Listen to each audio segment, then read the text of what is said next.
আজকের big breaking news, ভাঙড়ের block সভাপতি কে হবে? ভাঙড় 2 নম্বর ব্লকের ব্লক সভাপতি কয়েকদিন আগে করোনা আক্রান্ত হয়ে মারা যান। ফলে তার জায়গায় কে সভাপতি হবে এ নিয়েই কিন্তু ভাঙড়ের রাজনীতিতে চর্চা চলছে। কেউ বলছেন আরাবুল ইসলাম হচ্ছে পরবর্তী ব্লক সভাপতি, আবার কেউ বলছেন ভাঙড়ে হেরে যাওয়া তৃণমূল কংগ্রেসের প্রার্থী ডক্টর রেজাউল করিম, আবার কেউ বলছে না ভাঙড়ে একচ্ছত্র দাপট দেওয়া হতে পারে কাইজার আহমেদকে, আবার কেউ বলছে না ইউথদেরকে তুলে আনা হতে পারে, অর্থাৎ বাহারুল ইসলাম কিংবা হাকিবুল ইসলামদের দায়িত্ব দেওয়া হতে পারে। এ নিয়ে নানান চর্চা তৈরি হয়েছে ভাঙড়ের রাজনীতিতে। ভাঙড়ের তৃণমূল কংগ্রেসের ভাঙড় 2 নম্বর ব্লকের ব্লক সভাপতি কে হবে এ নিয়ে একটি চর্চা চলছে।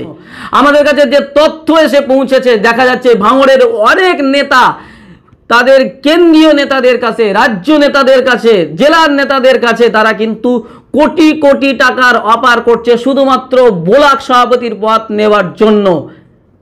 এবং তারা ভাবছে আগামীকাল 5 তারিখ, যেহেতু তৃণমূল কংগ্রেসের তৃণমূল ভবনে সাংগঠনিক বৈঠক রয়েছে এবং কালকেই হয়তো ঘোষণা হতে পারে ভাঙড় 2 ব্লকের ব্লক সভাপতিকে।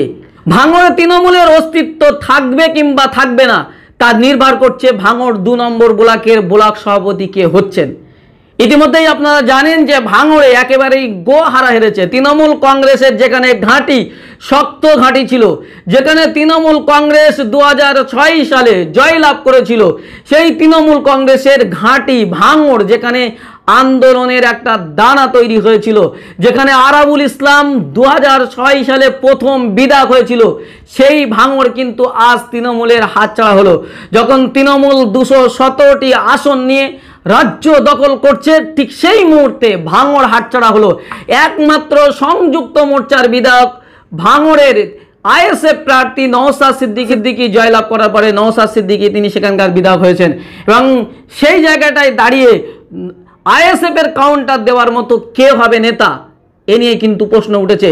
যে ব্লক সভাপতি মারা গেছেন তিনি পঞ্চায়েত সমিতির কর্মদক্ষ ছিলেন, পঞ্চায়েত সমিতির মেম্বার ছিলেন এবং সেই সাথে সাথে ভাঙড়ে আর এক নেতা মারা গেছেন নান্নু হোসেন, যিনি জেলা পরিষদ সদস্য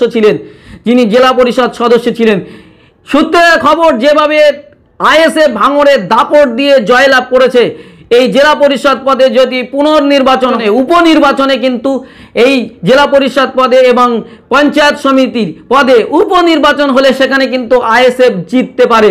ফলে সেক্ষেত্রে ভাঙড়ে কে ব্লক সভাপতি হচ্ছে তৃণমূল কংগ্রেসের তা নিয়ে কিন্তু চর্চা রয়েছে। ফলে তার উপরে নির্ভর করবে ভাঙড়ে তৃণমূল কংগ্রেসের অস্তিত্ব থাকবে কিংবা থাকবে না। তবে আমাদের কাছে যে খবর এসেছে তা কিন্তু আগামীকাল অর্থাৎ 5 তারিখে তৃণমূল কংগ্রেসের ভাঙড় 2 নম্বর ব্লকের কে ব্লক সভাপতি হবে তা কিন্তু ঘোষণা হবে না।